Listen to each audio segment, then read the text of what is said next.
Hebrews, Hebrews, Hebrews. This is Prophets of Awakening. This is our Sabbath class, the 1st of February, 2025. We'll be dealing with the fourth beast and described in second Barak. We kind of dealt with it a little bit last night, but we're going to go all the way in on it for the Sabbath. Okay. You can go to our YouTube channel, The Prophets of Awakening. Check out our videos. We have over 1,000 or so videos that you can look at, examine, get the meat out. These scriptures will connect you, dots for you and lead you to the truth of the Holy Scriptures. And if you like what you're hearing and receiving, I'm asking you to like, share, and subscribe to the channel. Okay. Our hours of operation that we live is Tuesday and Wednesday, 7 to 9 Central Time. Then we come on with our men's line, our men's advanced Bible study on Friday, 7 to 9 Central Time. Then we have two Shabbat classes, one in the morning on the Shabbat from 10 to 12. Then we come back and close the Shabbat out from 6 to 7 on Saturday evening. Then we have a Sunday or advanced Bible study.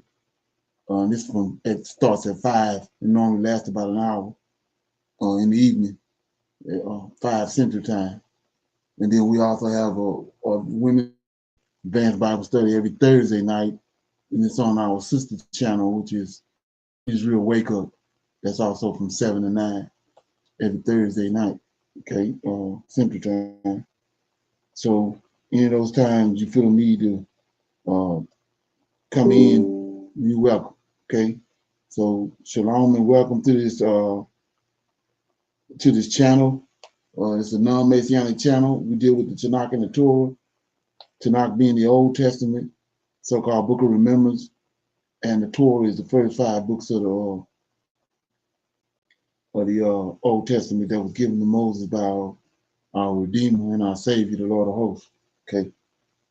I think this lesson today you're gonna really find out the significance of the Torah, because it's been the understanding and significance of the Torah been denigrated when they attach the New Testament to it, and the ideologies of the New Testament, JC and all that, the Torah and its significance and its relevance was denigrated. So we're going to see that in this lesson today, okay? Welcome to our Sabbath class. We're going to do our normal, which is a moment of silence. We're going to have a prayer, read the Psalms. Then we have some current events, need to know information. And then we go into our Q&A. And then we go into our topic, which is, I said before, is the another more in-depth understanding of the full beast. Okay. So with that being said, then we'll pick a scripture. Somebody want to pick a scripture, but then we'll deal with that, read it, and break it down. Okay. So with that being said, I'm going to say it's a moment of silence for the Lord of Hosts and all that He's doing to bring about our prophesied deliverance in these last days. Okay. Oh Lord, we come before Thee at the closing of your at the opening of your Shabbat, thanking You for Your mercy and Your great power. And we appreciate You, O Lord, for Your patience and guidance in these last days.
Okay. Okay. Can y'all hear me?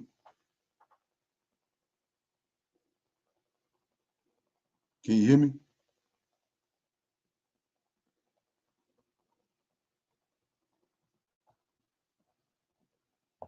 Can anybody hear me? Shalom. Yep, Shalom.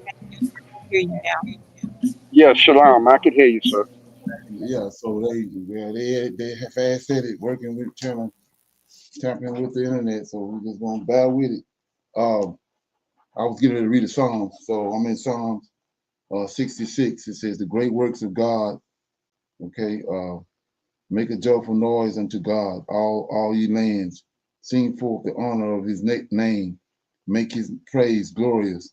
Say unto God, how terrible art thou in thy works, and through the greatness of thy power shall thy enemies submit themselves unto thee. All the earth shall worship thee and shall sing unto thee. They shall sing to thy name, Selah. Come and see the works of God. He is the terrible in his doing toward the children of men. He turned the sea into dry land. They went through the flood on foot. There did we rejoice. He ruleth by his powers forever. His eyes behold the nations. Let not the rebellious exalt themselves. Selah. Oh, bless our God, ye people, and make the voice of his praise be heard, which holdeth our soul in life, and suffereth not our feet to be moved. For thou, O God, hast proved us. Thou hast tried us as silver is tried. Thou broughtest us into the net, and thou laidest affliction upon our loins. Thou hast caused men to ride, okay, to ride over our heads. We went through the fire and through the water, but thou broughtest us out into a wealthy place. I will go into the house with burnt offerings, and I will pay thee my vows, which my lips have uttered, and my mouth have spoken when I was in trouble. I will offer unto thee burnt sacrifices of fattenings with the incense of rams, and I will offer bullocks with goats. Selah. Come and hear, all ye that fear God, and I will declare what he hath done for my soul. I cried unto him with my mouth, and he was extolled with my tongue. If I regard iniquity in my heart, the Lord will not hear me. But verily, God hath heard me. He hath attended to the voice of my prayer. Blessed be God, which hath not turned away my prayer, nor his mercy from me. Okay. Any comments on that? That's Psalm 66, the great works of God. Anybody heard? Anybody got any comments on that? Okay, yeah. So right here, this is one of those places in the scriptures, in the Psalms, that it tells you just what you got to do. A lot of people think it's hard, but start at verse 13, uh, thinking it's David talking, right? He says, or one of his chief musicians. Verse 13 says, I will go into thy house with burnt offerings. See that? Not with JC or JC blood. I will go into the house with burnt offerings. I will pay thee my vows. So I explained to you what a vow is, but it's going to tell you right here, right? Which my lips have uttered, right? And my mouth have spoken. So when did you do this? When I was in trouble, when you got in the jam, right? Then you made an oath, just like the angels did on Mount Hermon. Then you made an oath to the Lord. So he expecting you to keep that oath. When you turn from that oath, all hell gonna break loose. Anyway, 15. I will offer unto thee. Here you go. Like I said, not JC or his blood. I will offer unto thee burnt sacrifices of fattenings with the incense of rams. Same thing Abraham did in Genesis 15. I will offer bullocks with goats. Selah. Then here you go. 16. Come here, all ye. He's gonna tell you what to do. Come ye here, all ye that fear God. I will declare what he have done for my soul. So if he done it for David's soul, you do the same thing, he's gonna do it for you. 18. If I regard iniquity, like I was telling you, excuse. If you excuse iniquity, right, he'll hear you. But if you don't, right here, if you regard iniquity, dealing with it. If you deal with sin in my heart, the Lord will not hear me. But verily, God have heard me. He have attained to the voice of my prayer. Blessed be God, which have not turned away my prayer, nor his mercy from me. And we see right here why not. Why he didn't, because he excused evil. Just like Abraham did. And Noah, Adam and all them, they excused evil. So he had no other choice but to hear you. But if you sitting there entertaining evil, it ain't happening. Okay? That ain't hard. Okay, anybody got any questions or comments on that? Okay, yeah. So I went looking for that other plane crash you was talking about, saw it. So I'm gonna play that. I thought it was pretty interesting. So here we go. What's going on that we have set to talk about tonight are stories that are continuing to develop. And so I can usually at this point in the show tell you about what's going to be coming up. I can't tell you about what's going to be coming up because all the stories that we're covering are live and happening as we speak. We do have major developments out of Washington and particularly out of the Justice Department, major developments even for all of the news that has come out of Washington over these past 2 weeks. What's happening tonight at the FBI and the Justice Department is almost a bigger deal than anything else that have happened. We're going to get right to that. We have a number of guests, senator, somebody directly affected by those events, all standing by.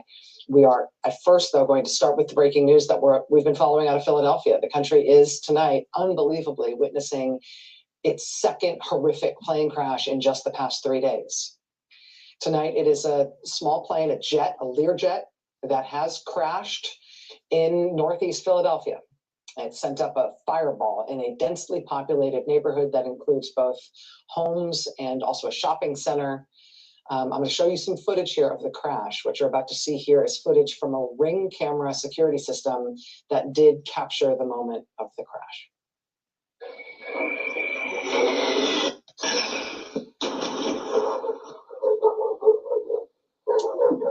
This plane, this Learjet, had just departed from Northeast Philadelphia Airport.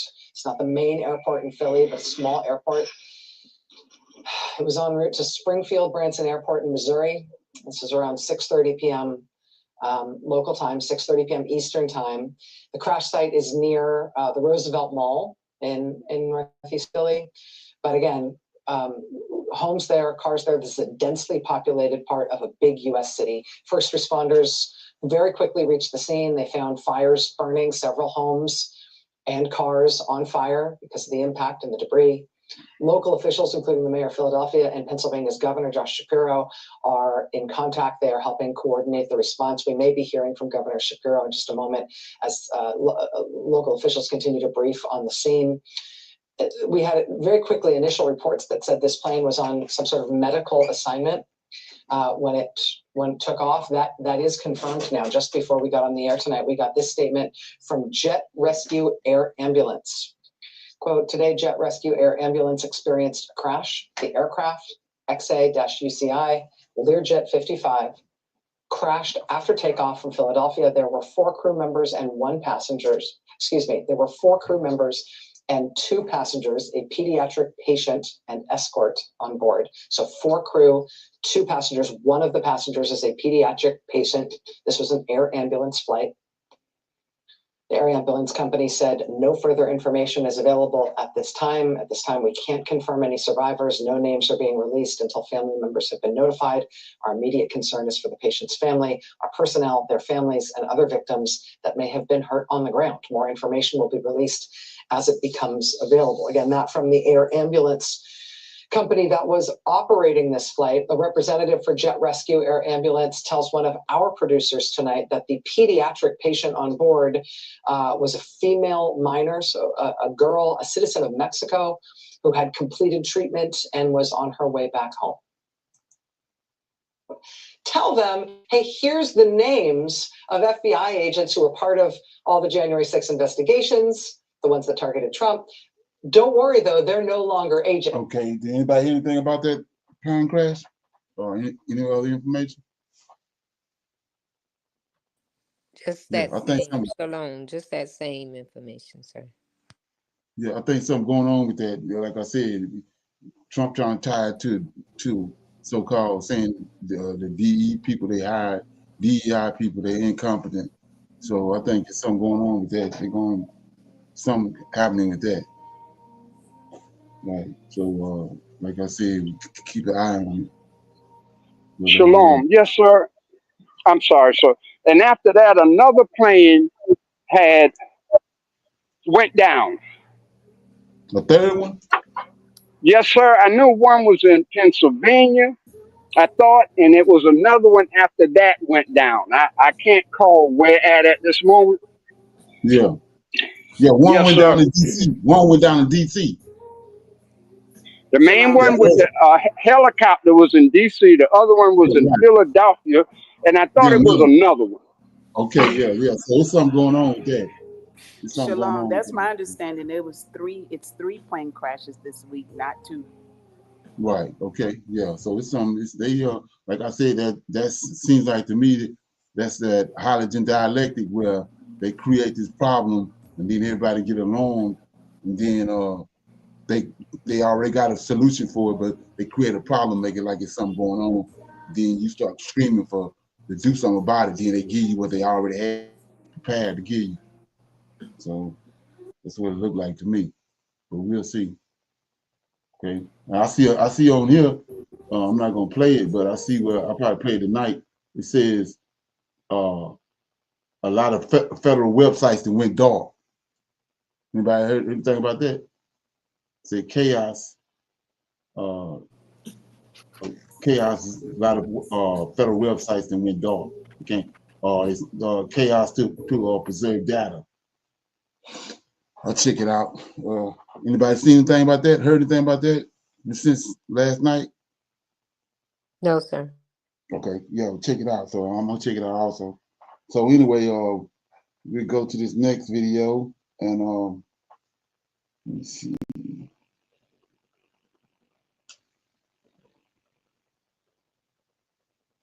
Yeah, I deal with this one right here for right now.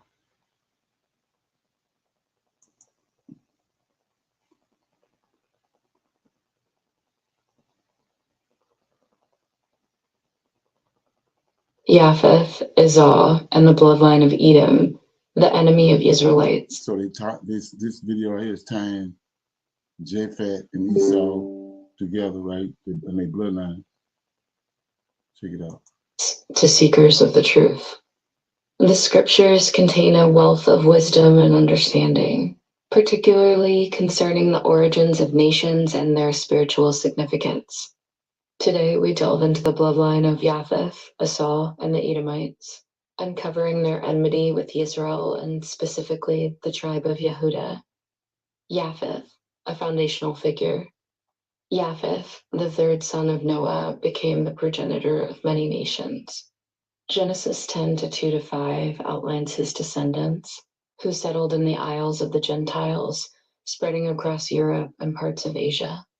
While Japheth himself was not inherently hostile to the chosen lineage of Shem, his descendants would play significant roles in history, some aligning against Israel.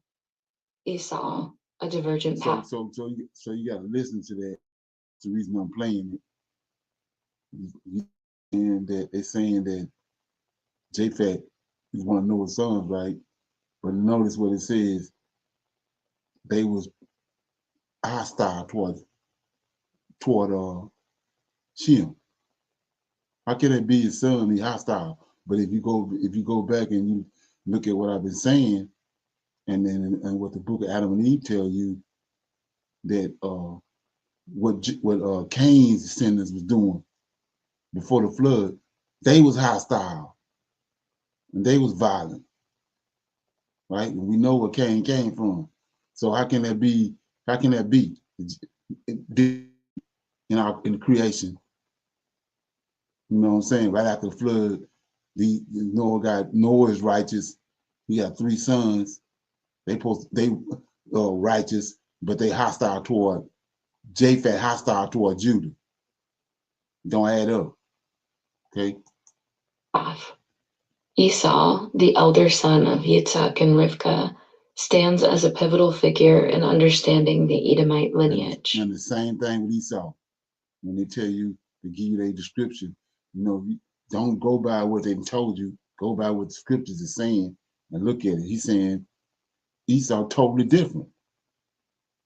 He's a total opposite of what Jacob is in appearance and in countenance. So ain't no way in hell it's his brother. Unlike his twin brother, Yaakov, Jacob, who was chosen to carry the covenant of Yahweh, Esau chose a different path. Esau's rejection of his birthright, Genesis 25 to 29 to 34, and blessing, Genesis 27 to 30-40, marks a spiritual turning point. His descendants would come to embody rebellion against Yahweh's chosen people, driven by Esau's deep-seated resentment. This animosity was further... Where that's coming from? Like I said, why would Cain kill Abel? Where's it coming from? It's the DNA. It ain't the same DNA.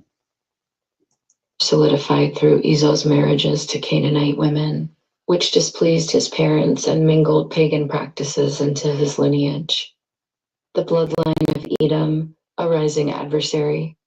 Esau's descendants, known as the Edomites, settled in Mount Seir, Genesis 36 to 8. His sons Eliphaz, Reuel, Jush, Jalam, and Korah became chiefs or dukes of Edom, building a nation that would grow in strength and hostility toward Israel. One of the most infamous Edomites in history is Amalek, a grandson of Esau through Eliphaz. Amalek became the progenitor of the Amalekites, a people who attacked Israel during their exodus from Mitzrayim, Egypt, Exodus 17 to 8:16. Yahweh. So let's look at that right there. I'm hoping everybody know who the Amalekites are. They the ones that the Lord of hosts sent Saul to go destroy him. Told him don't leave nobody alive. Kill all of them. Saul left Agag, the king, alive because of his height. He marveled at him. He left him alive along with his wife, and she was pregnant, right? So when Saul came, when Samuel came and saw that Saul had kept the king alive, Samuel pulled out Saul's sword and chopped him up, killed him. But the wife had already got away and fled and went to let's see what that is. Went to Persia, right? And that's who Haman is. When Esther was dealing with Haman is angry and mad at the Israelites because of what the Israelites done to his people, the Amalekites, and what they did to his daddy, or granddad, his daddy, Haman. So that's what that is. So we can see right here how are they kinfolks when the Lord is sending Saul to kill all of them. They exterminate them. How can that be his descendants? If our God sending us to destroy them, they're not our descendants. They ain't from us. Like my man said, they ain't like us. Declared perpetual enmity against Amalek, cementing the role of Edomites as adversaries to Israel. Edom's role in the scriptures. Throughout the Tanakh, the Edomites emerge as consistent enemies of Israel. Notable instances include Numbers 20:14 to 21. Edom refuses to let Israel pass through their land during the Exodus. 1 Samuel 14:47. King Saul battles against Edom. Psalm 137 to 7. Edom is remembered for cheering the destruction of Jerusalem. urging the Babylonians to tear it down to its foundations. Obadiah 1, a prophetic book entirely dedicated to Edom, condemning their pride and violence against Israel and foretelling their ultimate downfall. Edom and Yehuda, the clash intensifies. The tribe of Yehuda, from which Yahushua HaMashiach descended, holds a significant place in Israel's history and spiritual destiny. The enmity between Edom and Yehuda is emblematic of the broader conflict between those who follow Yahweh's covenant and those who oppose it. Edom's ultimate destruction, as foretold in Obadiah 1:18, reflects the triumph of righteousness over rebellion. The house of Yehuda and the house of Israel are prophesied to rise and reclaim their inheritance while Edom is consumed. The spiritual lesson. For seekers of the truth, the story of Esau and the Edomites serves as a cautionary tale. It reminds us of the consequences of rejecting Yahweh's covenant and embracing bitterness and rebellion. It also underscores. So, like I said before, what you just said, rejecting Yahweh's covenant, that's the Torah. That's the Torah, right? The Old Testament. So let that permeate. There wasn't no New Testament. So the Torah is everything. And there wasn't no New Testament, wasn't no Son, and all that when our forefathers was keeping it before he drove them out. In his their last indignation in the book of Daniel, when the angel Gabriel prophesied to Daniel that he was going to bring the nation of Israel to an end. When he brought it to an end, the Torah went with it, the temple and everything. That's where we at. Wasn't no New Testament, Peter and Paul and all them attached to it. They attached that later, after our downfall. And like I said, in this lesson, we're going to see a lot of that, okay? Or is the importance of standing firm in the promises of Yahweh, as the tribe of Yehuda did, despite constant opposition. Conclusion. The enmity between Edom and Israel is more than a historical feud. It is a spiritual conflict that echoes through generations. As we study these accounts, may we remain vigilant in our walk with Yahweh, resisting the spirit of Esau and embracing the faithfulness of Yehuda. Okay. Spirit of Esau is all over the New Testament. Okay. Anybody have any comments or questions on that?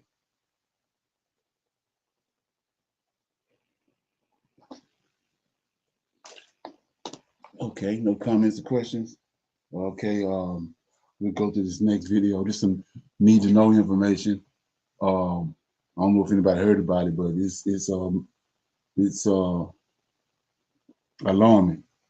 I guess the word you can use. Let's check it out.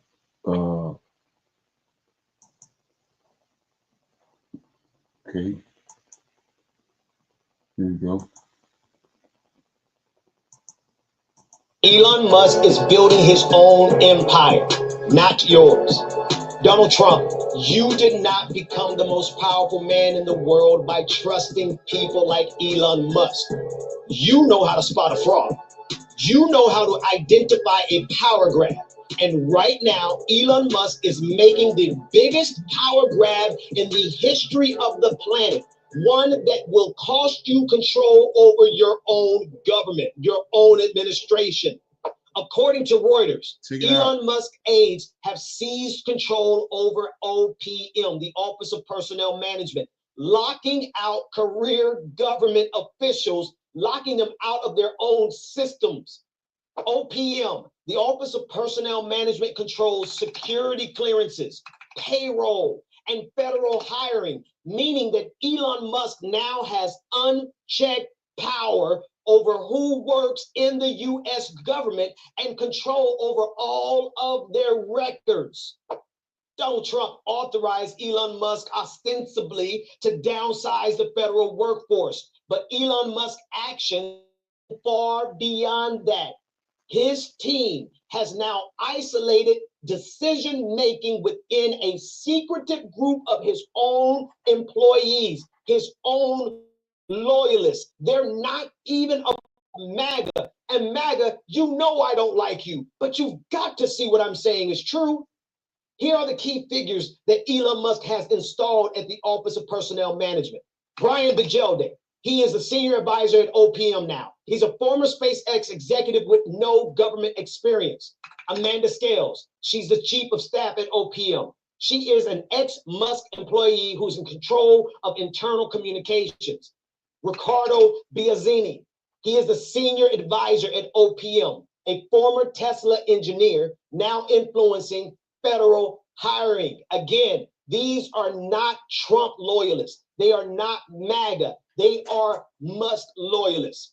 Charles Ezell, who is the acting director of OPM, he is Elon Musk's loyal enforcer, executing orders with absolutely no transparency. Again, President Trump, it is one thing for you to install your loyalists, but these are people who are committed to Elon Musk, not you.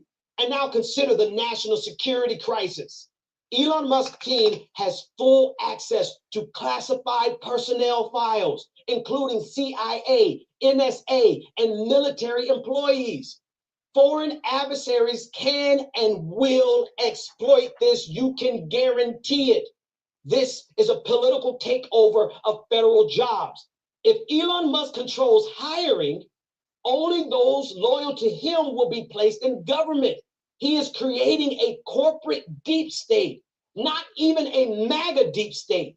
MAGA got a taste of what Elon Musk will do to them as soon as they disagreed over the H-1B visas. MAGA, you know you cannot trust Elon Musk.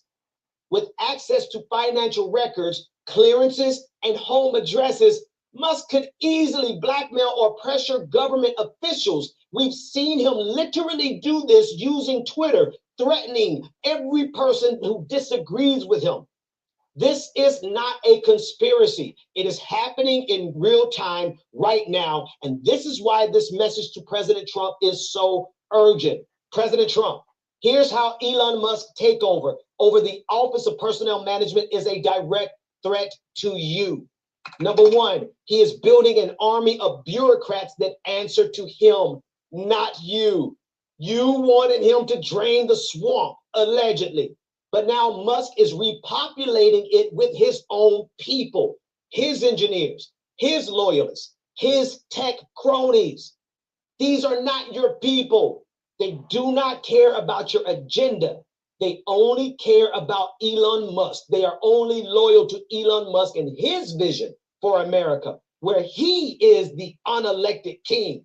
Number two, Elon Musk now controls the hiring and firing of federal employees. Donald Trump, you cannot fire the deep state if Elon Musk is in charge of hiring their replacements. And right now, he has literally full control over every federal job in the country. Do you really believe that he will use that power to only help you or help you at all? Or will he use it to build his own empire? Okay. Any comments on that? Anybody heard anything about that? Shalom. Go ahead. No, go ahead, sir. You go first. I just gonna say it sounds like he's been elected to the national CEO, which you played on the women's class the other night. It sounds like he in that position now. Oh yeah, exactly. That's where he been setting it up the whole time, and J.D. Vance tied to it. Yeah, exactly. Right. Shalom. I don't know to the degree that he has control over the government the way that guy is describing it, and I'm gonna leave it at that. I'm a federal employee, so I don't know about that part. But what I will say is that it's a clash of the titans. They're going to turn on each other. Right. That's what I see coming. Yeah, that's what they're doing right here. Yeah, they're going to turn on each other. I don't think either one of their plans are going to manifest to the degree that they envision them to. I think before that happens, that they're going to clash, and it's going to be them an internal them turning on themselves. Right. That's how I see it. Right, exactly. Like this actually is nothing new, cause the same thing right here. That's what they did. The powers that be, they brought Napoleon on the scene. They brought Napoleon on the scene, and then they gave Napoleon all that power, and Napoleon turned on him. That's Yeah. why they had to trap him at the Battle of Waterloo. They had to Yep. get all these armies from all these different countries to kill him because they had gave him too many power. Same with Hitler. The powers that be gave Hitler all that authority because they wanted him to cause all that destruction because they're going to make money off of rebuilding it. But he got beside himself. He got out Yep. of control. That's when they had to bring all the armies in and cut him off. So we see the same thing manifesting itself again. Mm. Right. Anybody else got Shalom, anything on that? everyone. Yes, sir. Shalom. I was going to say that basically the same thing you just said, Brother Leonard. It's only a matter of time, right? Because they're both power hungry, they're both greedy, and Trump has given Musk too much power. Right. And so it's only a matter of time before we actually see the big explosion happen. We see a little bit of it now, here and there, but it's only a matter of time before it really explodes between the two. Exactly. Right. Right. And I wouldn't be surprised if it ain't all orchestrated. You know what I'm saying? Okay. Uh yeah, so anybody else got any comments on that? Okay, we'll open it up for some Q&A. Anybody have any questions or comments about last night or anything, or the women's line, anything you want to bring up, talk about? Okay, we'll deal with this right here and then we'll go into the lesson. So, yeah. Okay.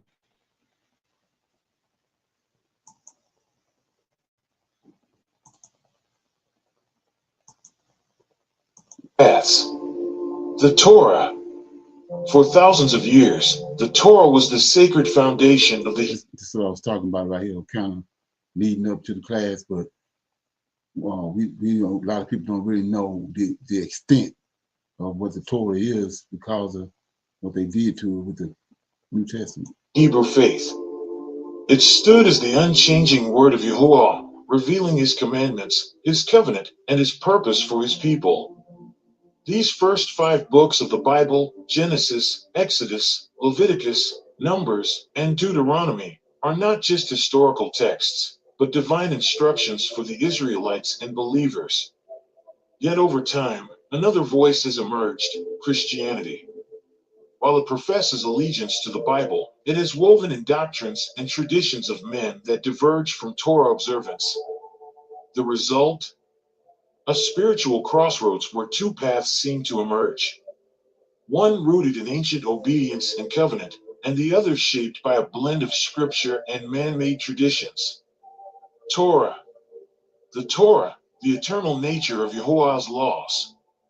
It includes commandments, statutes, and judgments that were given to the Israelites as a covenant to guide their lives. Notice what he said: commandments, statutes, judgments. Right? Remember that. And righteousness. These laws cover every aspect of life, including worship, diet, community, and morality. For this commandment which I command you today is not too mysterious for you, nor is it far off. Deuteronomy 30 verse 11. The Torah teaches that obedience brings blessings and disobedience brings curses. Right. Deuteronomy We 28. just read that. Christianity. Christianity often teaches that the law was fulfilled through the Catholic Jesus, leading many denominations to view the Torah's commandments as no longer binding. Instead, a one-time confession of faith alone became the means of salvation. Yahusha, who is a Hebrew from the tribe of Yehuda, is described clearly in the book of Revelation. Many Christian teachings suggest that dietary laws, Shabbat observance, and feast days are no longer applicable. Yeah, we'll see sidebar. But anyway, let's go. I want to show you something. The Torah is what he just said, the laws. The Torah is the laws, the statutes, and the judgment. That's the Torah. A lot of people, like I said, because of what they've done, can't. A lot of people don't see that, but that is the Torah. The first 5 books is all that right there. So right here, this is the purpose of him bringing David back. Like I was saying, he wants to make you think that, you know, it's like Jesus and Yeshua are 2 different people, but the same character. So this the Messiah right here. When you understand what the Torah is, I'm gonna go to Ezekiel right quick. Okay, you go to Ezekiel and you'll see that in Ezekiel 37, when he bring back Ezekiel 37 is when he's gonna raise up our forefathers out of their graves, right? But when he do that, he's gonna bring out right here. It says, "Gonna restore Israel," and he says, verse 23, neither 24, and David, my servant, shall be king over them. This is the Messiah right here. But I want to show you something about the Torah. It's right here in this verses book. You know, it's like a disconnect. It says, David, my servant, shall be king over them, and they shall all have one shepherd. See that? And they shall also walk in my judgments, observe my statutes, and do them. That's the Torah. 25, and they shall dwell in the land that I have given unto Jacob my servant, wherein your fathers have dwelt, and they shall dwell therein, even they and their children and their children's children forever. And my servant David shall be prince over them. So why David? Because David was the king. They had them keeping the Torah. David and the Torah connected at the hip. That's why we know that's what the Messiah is. Okay? I just want to shine a light on that. Anybody got any comments on that? So that's why everywhere you go, you see, you bring David up. But they want to say, when they say David, they want to say that's Yahushua or Jesus. But it's David, because David is the one that had them keeping the laws and the statutes. When Solomon came, Solomon was doing it for a while, but Solomon caused a split. So David was the only one that had them keeping the law, statutes, and judgments. You're going to see this. It's going to be magnified in a minute, because of what we're going to go into is I'm in Second Barak, right? And we noticed that in Second Ezra, Daniel was given Ezra was given an understanding of the fourth beast, a more in-depth understanding of the fourth beast, and then was given to Daniel. In the book of Daniel, Daniel was given an understanding of the fourth beast, but when he gave it to Ezra, it was more in depth.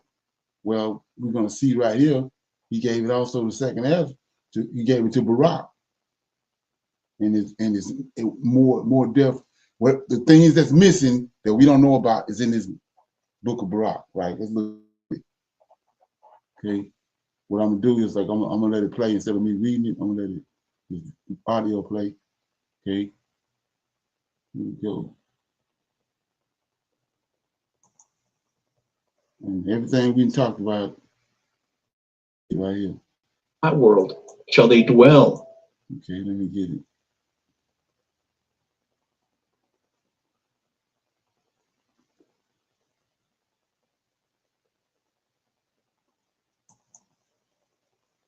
Okay. When I had said these things, I fell asleep there, and I saw a vision in the night. And lo, a forest of trees planted on the plain, and lofty and rugged rocky mountains surrounded it. And that forest occupied much space. And lo, over against it arose a vine, and from under it there went forth a fountain peacefully. Now that fountain came to the forest and was stirred into great. Those waves submerged that forest, and suddenly they rooted out the greater part of that forest, and overthrew all the mountains which were round about it. And the height of the forest began to be made low, and the top of the mountains was made low, and that fountain prevailed greatly, so that it left nothing of that great forest save only one cedar tree. And when it had cast it down and destroyed and rooted out the greater part of that forest, so that nothing was left of it, nor could its place be recognized. Then that vine began to come with the fountain in peace, in great tranquility. And it came to a place which was not far from that cedar. And they brought the cedar which had been cast down to it. And I beheld, and lo, that vine opened its mouth and spoke and said to that cedar, Are you not that cedar which was left of the forest of wickedness, and by whose means wickedness persisted, and was wrought all those years, and goodness never? And you did keep conquering that which was not yours. And to that which was yours you did never show compassion. You did keep extending your power over those who were far from you. And those who drew nigh to you, you did hold fast in the toils of your wickedness. And you did uplift yourself always as one that could not be rooted out. But now your time has sped and your hour is come. You also therefore depart, O cedar, after the forest, which departed before you, and become dust with it. And let your ashes be mingled together, and now recline in anguish and rest in torment, till your last time come, in which you will come again and be tormented still more. Chapter 37. And after these things I saw that cedar burning, and the vine growing itself and all around it, and the plain full of unfading flowers. And I indeed awoke and arose. Chapter 38.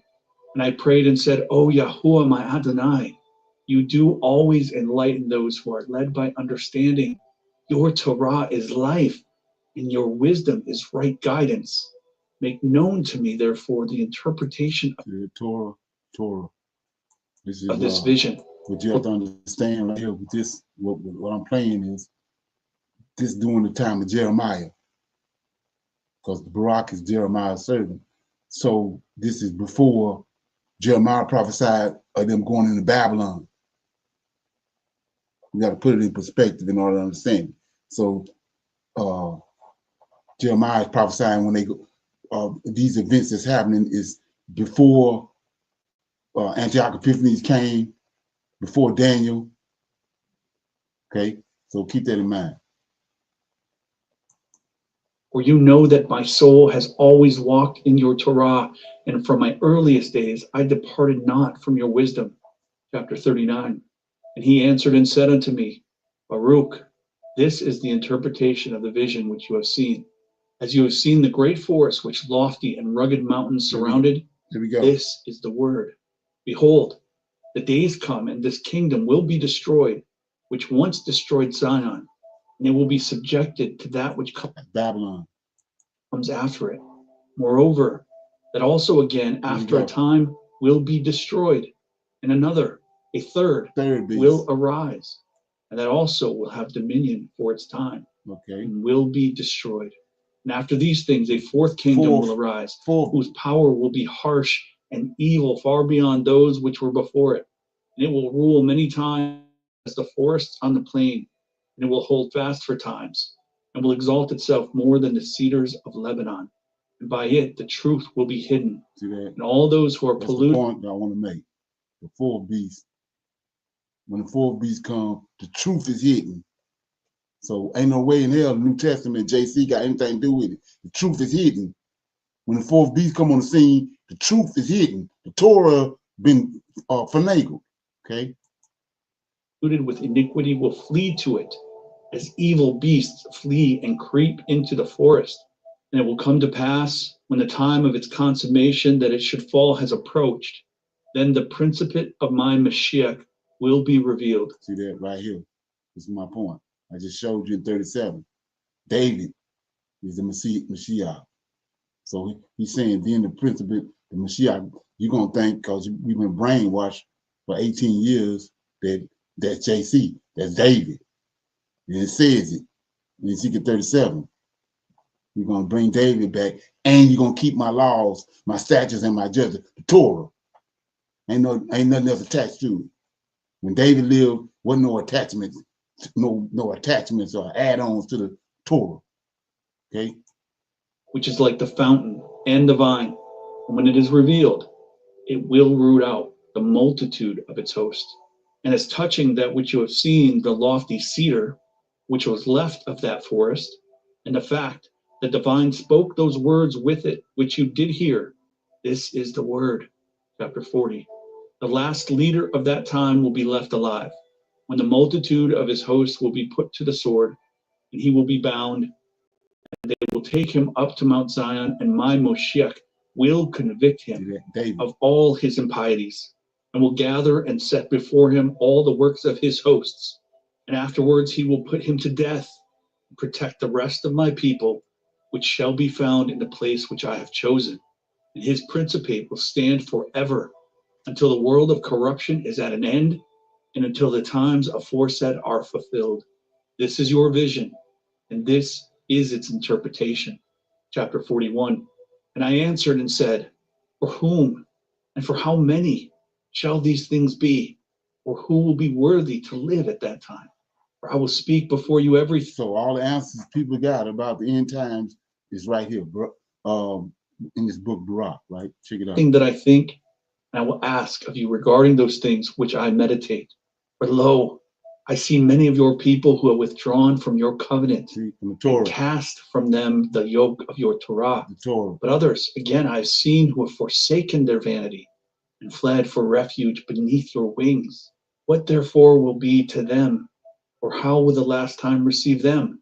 Or perhaps the time of these will assuredly be weighed, and as the beam inclines, will they be judged accordingly? Chapter 42. And he answered and said unto me, these things also will I show you. As for what you have said, to whom will these things be, and how many will they be? To those who have believed, there shall be the good which was spoken of aforetime, and to those who despise, there shall be the contrary of these things. And as for what you said regarding those who have drawn near and those who have withdrawn, this is the word. When he say drawn near to the truth, it's coming out now. And when the truth comes, those are drawn, the spirit, the right spirit in them is drawn to it. Right?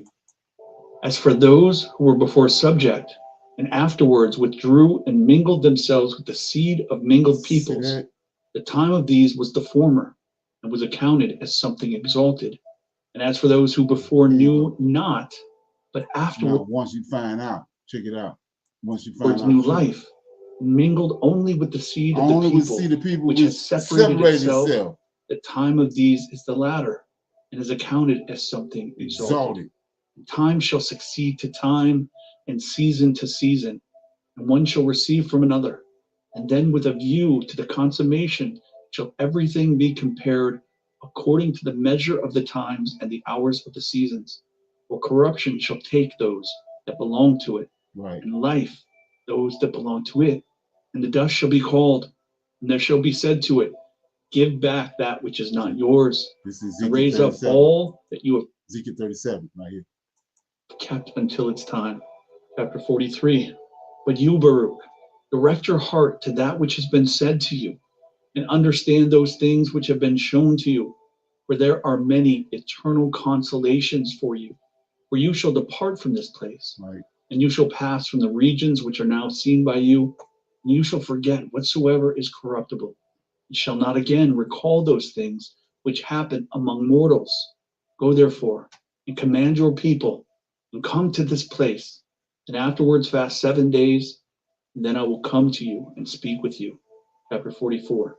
And I, Baruch, went from that place and came to my people, and I called my firstborn son, and the Gadol Yahuz, my friend, and 7 of the elders of the people, and I said unto them, behold, I go unto my fathers according to the way of all the earth, but withdraw you. That's I broke that down. That's the Hebrew idiom.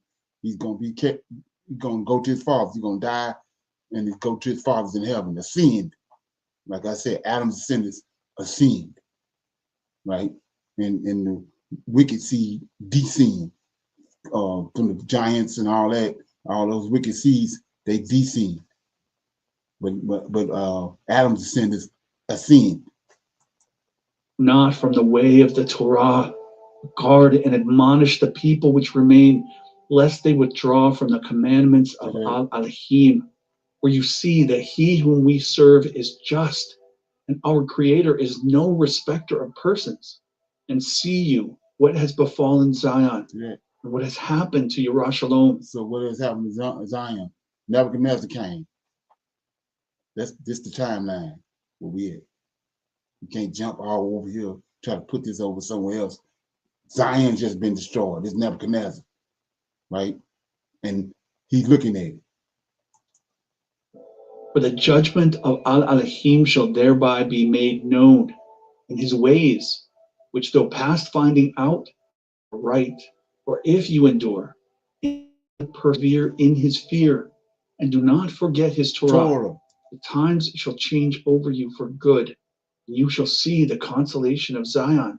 Because whatsoever is now is nothing, but that which shall be is very great. For everything that is corruptible shall pass away, and everything that dies shall depart, and all the present time shall be forgotten. Nor shall there be any remembrance of the present time, which is defiled with evils. For that which runs now runs unto vanity, and that which prospers shall quickly fall and be humiliated. For that which is to be shall be the object of desire, and for that which comes afterwards shall we hope. For it is a time that passes not away. The hour comes which abides forever, and the new world comes which does not turn to corruption those who depart to its blessedness, and has no mercy on those who depart to torment, and leads not to perdition those who live in it. So when you go to New Testament, a lot of this right here, you hearing right here, they got JC saying it. Okay. These are they who shall inherit that time, which has been spoken of, and theirs is the inheritance of the promised time. These are they who have. So what's the promised time? I was told you, all our forefathers when they died knew they was going to be resurrected. We saw that when Joseph told them, go to the Lord is coming to get you out of Egypt. Don't leave my bones here. Take them to Zion, because that's the promised time. They all knew they was going to get resurrected.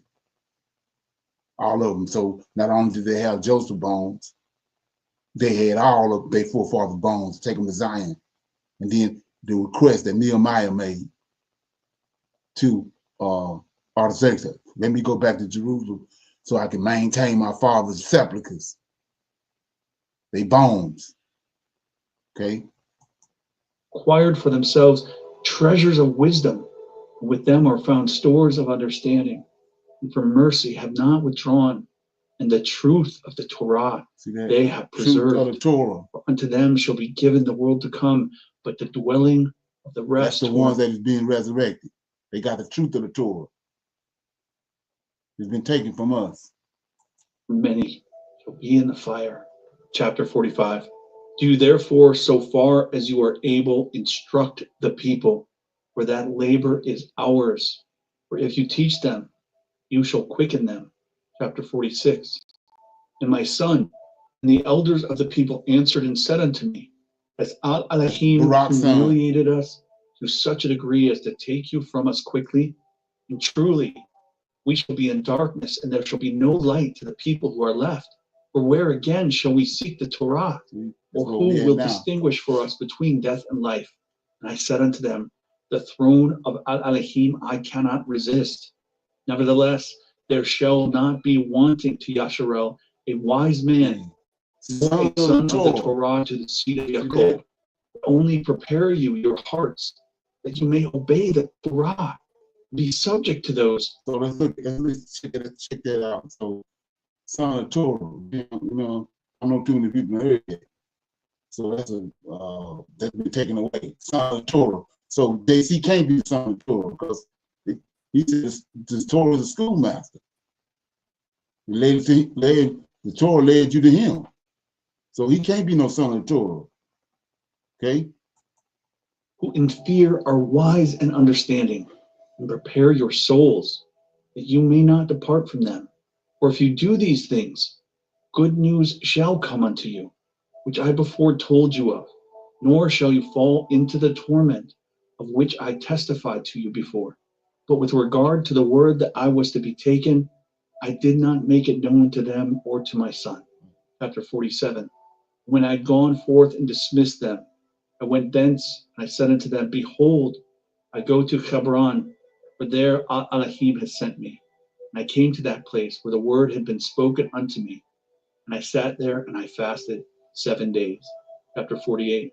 And it came to pass after the seventh day that I prayed before Elohim and said, O Yahuwah, you summon the advent of the times and they stand before you. You cause the power of the ages to pass away, and they do not resist you. You arrange the method of the seasons, and they obey you. You alone know the duration of the generations, and you reveal not your mysteries to many. You make known the multitude of the fire, and you weigh the lightness of the wind. You explore the limit of the heights, and you scrutinize the depths of the darkness. You care for the number which pass away, that they may be preserved. And you prepare an abode for those that are to be. You remember the beginning, which you have made, and the destruction that is to be, you forget not. With nods of fear and indignation, you command the flames, and they change into ruachot. And with a word, you quicken that which was not. And with mighty power, you hold that which has not yet come. You instruct created things in the understanding of you, and you make wise spheres so as to minister in their orders. Armies innumerable stand before you and minister in their orders quietly at your nod. Hear your servant and give ear to my petition. For in a little time are we born, and in a little time do we return. But with you, hours are as a time, and days as generations. Be not therefore wroth with man, for he is nothing, and take not account of our works. For what are we? For lo, by your gift do we come into the world and depart not of our own will. For we said not to our parents, beget us, nor did we send to Sheol and say, receive us. What therefore is our strength, that we should bear your wrath? Or what are we that we should endure your judgment? Protect us in your compassions, and in your mercy help us. Behold the little ones that are subject unto you, and save all that draw nigh unto you, and destroy not the hope of our people, and cut not short the times of our aid. For this is the nation which you have chosen, and these are the people to whom you find no equal. But I will speak now before you, and I will say as my heart thinks. In you do we trust. For lo, your Torah is with us, and we know that we shall not fall so long as so at this time, Barak, the time frame is the most important. They got the Torah. So he's saying, he's praying, we got the Torah. With the Torah with us. And we know that we shall not fall so long as we guard your statutes, which is as long as we guard the Torah. We don't have it. Guard your statutes. Through all time are we blessed, at all events, in this that we not mingled with the other nations. Right. For we are all one celebrated people who have received one Torah from Allah. Right. And the Torah, which is amongst us, will aid us, and the surpassing wisdom which is in us will help us. When I prayed and said these things, I was greatly weakened. And he answered, and he said unto me, you have prayed simply, O Baruch, and all your words have been heard. But my judgment exacts its own, and my Torah exacts its rights. For from your words I will answer you, and from your prayer I will speak to you. For this is as follows. He that is corrupted is not at all. He has both wrought iniquity, so far as he could do anything, and has not remembered my goodness, nor accepted my long suffering. Therefore you shall surely be taken up, as I told you before. For that time shall arise, which brings affliction, where it shall come and pass by with quick vehemence, and it shall be turbulent coming in the heat of indignation. And it shall come to pass in those days that all the inhabitants of the earth shall be moved one against another, because they know not that my judgment has drawn nigh. For there shall not be found many wise at that time, and the intelligent shall be but a few. Moreover, even those who know shall most of all be silent, and there shall be many rumors and tidings, not a few, and the doings of the phantasmata shall be manifest, and promises not a few be recounted. Some of them shall prove idle, and some of them shall be confirmed. And honor shall be turned into shame, and strength humiliated into contempt. And probity destroyed, and beauty shall become ugliness. That's what we And many shall say to many at that time, where has the multitude of intelligence hidden itself? And where has the multitude of wisdom removed itself? And while they are meditating on these things, then envy shall arise in those who had not thought aught of themselves, and passion shall seize him that is peaceful. And many shall be stirred up in anger to injure many, and they shall rouse up armies in order to shed blood. And in the end they shall perish together with them. And it shall come to pass at that selfsame time that a change of times shall manifestly appear to every man, because in all those times they polluted themselves, they practiced oppression, and walked every man in his own works, and remembered not the Torah of Al-Alahim. Therefore a fire shall consume their thoughts, and in flame shall the meditations of their mind be tried, where the judge shall come and will not tarry, because each of the inhabitants of the earth knew when he was transgressing, but my Torah they knew not, by reason of their pride. But many shall then assuredly weep, yea, over the living more than over the dead. And I answered and said, O Adam, what have you done to all those who are born from you? And what will be said to the first Chua, who hearkened to the serpent? For all this multitude are going to corruption, nor is there any numbering of those whom the fire devours. But again I will speak in your presence. You, O Yahuwah my Adonai, know what is in your creature. For you did of old command the dust to produce Adam, and you know the number of those who are born from him, and how far they have sinned before you, who have existed and not confessed you as their creator. And as regards all these, their end shall convict them, and your Torah, which they have transgressed, shall requite them on your day. But now let us dismiss the wicked and inquire about the righteous. And I will recount their blessedness and not be silent in celebrating their glory, which is reserved for them. For assuredly, as in a little time, in this transitory world in which you live, you have endured much labor. So in that world, to which there is no end, you shall receive great light. Chapter 49. Nevertheless, I will again ask from you, O Al-Alahim, yea, I will ask mercy from him who made all things. In what shape will those live who live in your day? Or how will the splendor of those check out this answer? Like I said, it's going right to Ezekiel 37. Who are after that time continue?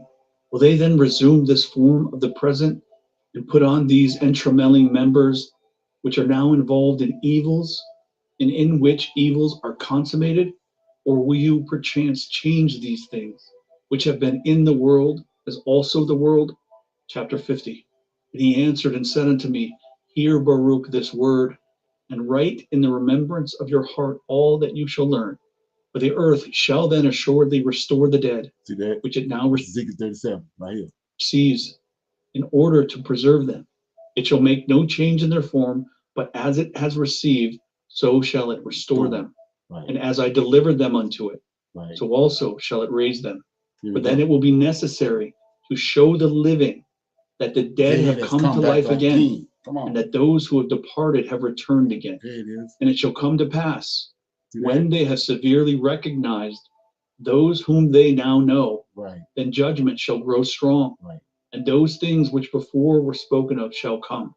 Chapter 51. And it shall come to pass, Here you go. when that appointed day has gone by, that then shall the aspect of those who are condemned be afterwards changed, and the Here we go. glory of those who are justified. Here we go. For the aspect of those who now act wickedly shall become worse than it is, as they shall suffer torment. Also, as for the glory of those who have now been justified in my Torah, who have had understanding in their life, and who have planted in their heart the root of wisdom, then their splendor shall be glorified in changes, and the form of their face shall be turned into the light of their beauty, that they may be able to acquire and receive the world which does not die, which is then promised to them. For over this, above all, shall those who come then lament that they rejected my Torah and stopped their ears, that they might not hear wisdom or receive understanding. When therefore they see those over whom they are now exalted, But who shall then be exalted and glorified more than they? They shall respectively. Isaiah 66. A nation born at once, right? Resurrected. Be transformed, the latter into the splendor of angels, and the former shall yet more waste away in wonder at the visions and the beholding of the forms. For they shall first behold, and afterwards depart to be tormented. But those all this don't happen after. So this happens after that. This day it's already been prophesied. They took it away from us. I understand it, but after this happened, this is what they all waiting on when he resurrect them. After that happened, then the judgment of the earth happened. After that day. But because of what they done, we don't know what day it is, but it's after the day that was promised to them when he resurrect them. Daniel talks about it when he says the saints of the Most High are going to take the kingdom. That's when the judgment starts on the earth, and everybody that then rejected the Torah. Okay, so let that fruminate. Okay, any questions, comments? So if you want to listen to that, it's Second Barak, the end times. Like I think we posted it last night. Okay, somebody had something? Yeah, Shalom. I have a couple of questions. Our first question is, what is the difference between those who rejected the Old Testament versus those who were not aware?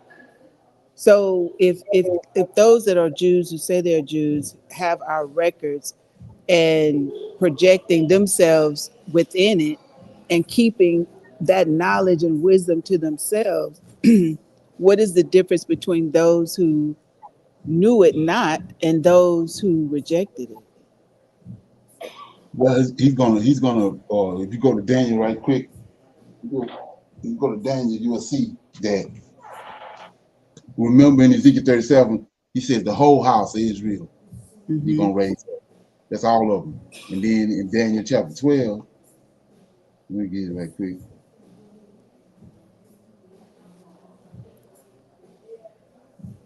Daniel chapter 12, it says,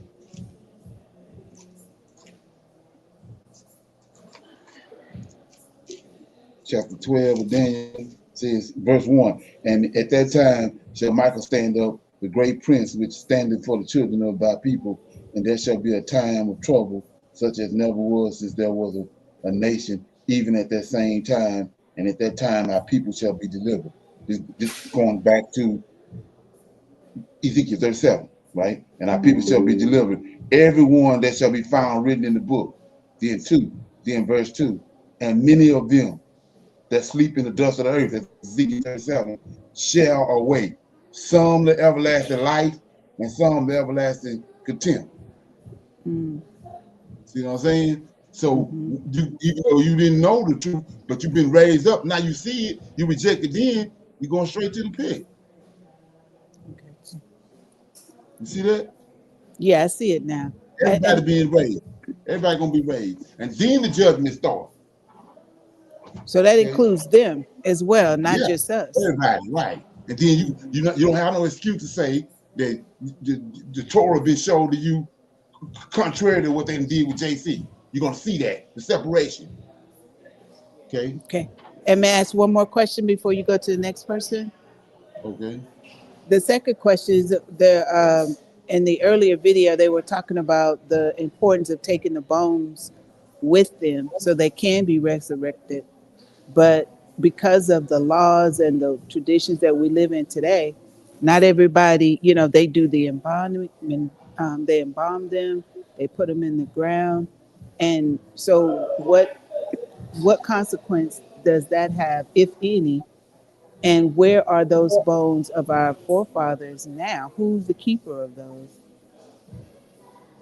Well, he's a keeper of them. But the thing about it is, like he was saying, I was telling you about the clean animals and the blood, and so the Israelite male, he has to have those clean animals to communicate with his creator. So what he gave the communication with the Creator is the spirit, the soul, right? Mm-hmm. He just made the flesh to identify, the DNA, which is the soul. I mean, the flesh identifies each soul, because the flesh, if it didn't have a jacket on it, you couldn't identify. You wouldn't be able to see it, right? Mm-hmm. So he controls that.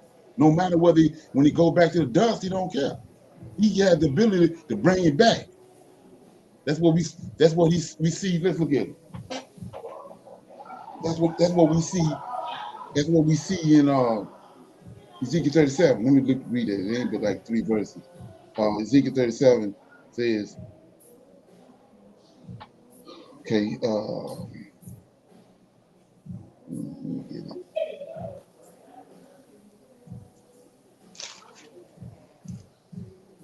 37 says, okay, so it says right here, verse 1, 37 and 1. The hand of the Lord was upon me and carried me out into the spirit of the Lord, set me down in the midst of the valley, which was full of bones. The bones are the only thing that didn't deteriorate. The bones left. And he said unto me, Son of man, can these bones live? And I answered, O Lord, thou knowest. And again he said unto me, prophesy unto these bones, and say unto them, O ye bones, dry bones. See that? Here you go. Hear the word of the Lord. See that? Yeah. Thus saith the Lord God unto these bones, behold, I have caused breath to enter into you, and ye shall live. Now here you go. And I will lay, see that? Sinew from nothing. You're gonna bring the sinew back from nothing. Mm-hmm. I will lay sinew upon you, and I will bring up flesh upon you, and cover you with skin, and put breath in you, and ye shall live, and ye shall know that I am the Lord. Then it's 7. So I prophesied. Ezekiel did what he told him, prophesied as I commanded, and I prophesied, and there was a noise, and behold, a shaking. Then here you go. Bone came together, bone to his bone, wherever that bone came from, it went back to there. Then he put the flesh back on it from nothing. Same way in Isaiah 66, he called forth all of our forefathers out of the ground, out of the grave. So the soul ascended into heaven, but the flesh part deteriorated. So Yeah. when he brings those spirits back from heaven, he brings the exact body back to that it was in. Mm-hmm. And like I said, JC can't do that. I don't care how much you like him. Okay? Thank you. Yeah. Anybody else got anything on that? Okay. Somebody got a scripture they want to read, or somebody got a scripture? Okay, we'll deal with this right here for a minute. I don't normally do this, but it says, Shalom, we are in obedience to Yah's son. He came 42 generations down from the seed of David, and we do have to sacrifice unblemished lambs anymore. Our high priest got that. Okay. Yeah. I don't even know where to start on that. That's so okay. Yeah. JC says that JC is this doctrine came about in Daniel chapter 9, verse 25, when it says the Messiah is gonna come back, but that Messiah is not David. I mean, it's not Jesus. It's Zerubbabel. They got videos on that on the channel, so that's all I can tell you. You go and see all these verses that you quoting is not they're not being rightly divided, right? Because when you go look at them, it's not him. He's been injected into the scriptures. So y'all Yah's son is and his Messiah is David. It's in 2 Samuel. David himself that he chose and had Samuel to anoint him. with the oil that's in Deuteronomy 30. JC wasn't ever anointed with no oil. So, I mean, but like I said before, that's you gotta be around for a minute to understand that it's probably just hot air. You just coming in listening to this. You got to get a understanding. Right. Shalom, Okay. Brother Leonard. You just played and I mean just talked about Ezekiel 37, right? Right. You just spoke of that, right? So, Mm-hmm. you know, David was proved to be the only true Messiah, right? Right. Just like you said, you go back to 1 Samuel 16. You can go to 2 Samuel 23. You can go all throughout the book of Psalms, but comes to mind is Psalms 35, right? That Mm-hmm. David will be coming back as the only true Messiah. You know what I'm Right. saying? So Exactly. all throughout the Old Testament, it proves that, right? Exactly. So, and then also we have a redeemer and a savior. You know, we don't have to go to the New Testament to know that. There's no son 42 generations later that's Right. gonna come along and do anything for the Israel, the people in the Old Testament. I don't know what he's gonna do for the people in the New Testament, but the people in the Old Testament, nobody's gonna come along 42 generations later and do anything for us. Right. He's Yeah. not mentioned in the Old Testament at all. The Lord of hosts, Yah, whatever you want to say, did not hide his servants. They were all called by name. Right. We know who they are. Exactly. But all of a Right. sudden the new trashman comes along and start mentioning JC so heavenly, you know what I'm saying? But then Right. everything that he's saying and doing is coming from the Old Testament and fulfilled by those names mentioned, his sons that were mentioned. Right. Exactly. And the crazy part about it is the Messiah and the deliverer is two different entities. Yes, sir. Come on. Come That's on. where the crazy part come in. The Right. Israel Redeemer is with the Lord in Genesis chapter 1 and 2. That's the Come on. Redeemer. It says that when they was in Egypt, it says the angel of the Lord went before the camp of Israel, and then he removed and went to the back and stood in between the Israelites and the Egyptians. There go your Savior right there. Hmm. Then the scriptures say he saved them from the Israelites, from the Egyptians. Shadrach, Meshach, and Abednego was in the fiery furnace, and it says the angel of the Lord came and saved them. Said Nebuchadnezzar looked and he saw a man that looked like a son of man in the fire with them. Okay, so we see right there that it ain't none of those. I mean, we've been lied to and hoodwinked. It's not. The Redeemer is one aspect of Yahweh's creation, and then the Messiah is another aspect. The Messiah ain't the deliverer. That's two different roles.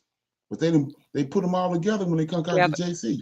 Oh, yes, sir. That's what I was going to say. 42 generations later, he give Right. all of that to one person. Like one person all of a sudden, Come but on now. Israel had a Redeemer the whole time. Right. Isaiah 44 and 6. Right. Let me read that. Then we'll close out. Isaiah 44 and 6. This way before the New Testament, way before these 42 generations came about. Okay. Isaiah 44 and 6 says, thus says the Lord, the King of Israel and his Redeemer, Savior, the Lord of hosts. I am the first, Yahweh the first, and the Lord of hosts, is the last, and besides me, there's no God. And that's the same thing that's in Genesis 1 and 2. Yahweh and the Lord of hosts. He moving upon the waters. So out the gate, he already had a redeemer. And he ain't hid. He ain't hid Yes, nowhere sir. in Abraham's book. Okay. Right. Nowhere. Yeah. Shalom. The Okay. other thing about that is why would he change his whole identity and his whole Exactly. personality about who he is? I mean, why would it discontinue from the Old Testament and in the New Testament? Everything is totally different. It's totally opposite of who he is in the Old Testament. That's the Yeah. other clue that it's wrong. And again, I always come back to and that 42 generations, everybody that came before them is through the seed. And then the last one, the one that's so-called begot Jesus, is supposed to be a spirit. That doesn't even make sense. His It does promise not. was to the seed of Abraham. It wasn't to a spirit that would come back Right. later to undo Exactly. everything he promised. Come on. Exactly. And then we just saw the role that Torah played. But the so-called son came. The Torah is a schoolmaster. It's crazy as hell, man. All of a sudden, the Torah has been denigrated. It's done away with, and then not only that, it's done away with human blood. Come on, it's crazy. And then we just saw what he told Barak that when the fourth beast came on the scene, the truth was gone. Ain't that something? Yes, sir. Yes, The sir. And truth he's was not a that's seed of David. Right. Yes. Come on. Just like you was breaking down this morning, the video you played about Ham, Japheth, and Shem, right? You have to understand they're not brothers when you look at the sons of right, Japheth in Genesis 10, the sons of Ham in right, Genesis 10. It's just a if you're looking at the seed, that's telling you something. The sons right, of Japheth, the man carries the seed, is telling you who his sons are. right, I mean, it just exactly. you gotta really like read it and And pay they're supposed to be attention. Yeah, righteous. right. They're supposed to be righteous, but Mm-hmm. they had odds with each other. Right. Too. They trying to kill each other, annihilate each other. They ain't not no seeds. They're not Mm-mm. no brothers, no siblings. They It wicked as don't work hell. that way. Right. Right, But then they talking about the seed of David, but when you get over to the New Testament, like Sister Tasha was saying, you know, it tells you spirit. right, exactly. Come on now, you gotta kind of like really get into the Old Testament versus always flipping to the New Testament to get an Right, understanding of who you are. If you right, focus more on reading the Old Testament and get a better understanding of it, you will get a better understanding of why you should not be going to the New right. Testament to get an understanding of who you are. What has And happened? You see right, what's what happened. has happened to us? We Right, have been destroyed because of lack of knowledge. right. And then not only that, he's got it's a reason that the old is in front of the new. When you open it Yes, up, sir. let them tell it. You jumping back from the you upholding the New Testament, going to the Old Testament for like it's something wrong with it. But the actual books, the old is first. Right, But you right, read it ass backwards because you trying to get justification using the New Testament, trying to get a justification from the old when right. it's the other Starting way from the around. back. Right, starting Right, from the back. right. You starting from the back and upholding the back, and I ain't dealing with the front. You got to get the front right first. And Hmm. in the front ain't no son, Come ain't on. no human sacrifices, no blood being shed by no humans. Yes, That's crazy. yes. That's what the Gentiles doing. Cain descendants, they shedding human blood. Okay. Anybody else got anything before we go?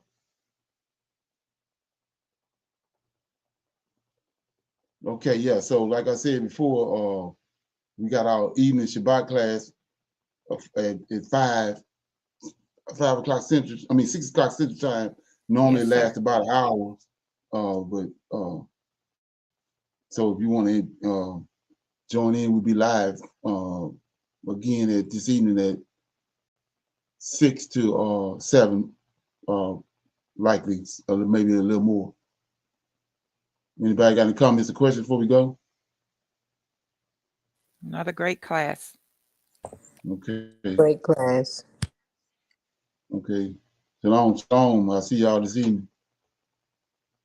Shalom, everyone. Shalom, everyone. Shalom, everyone. I highly recommend that you get this book and you read it because it's a must that you understand who the God head is in the order that's in the Old Testament and Tanakh, because it's not the same as in the New Testament. And when you read this and you get an understanding, then the scriptures open up and then you begin to understand. So I highly recommend that you get this book. It's the Elohim of Israel, and it's a breakdown on the word Elohim and who the God of Israel is and the Godhead.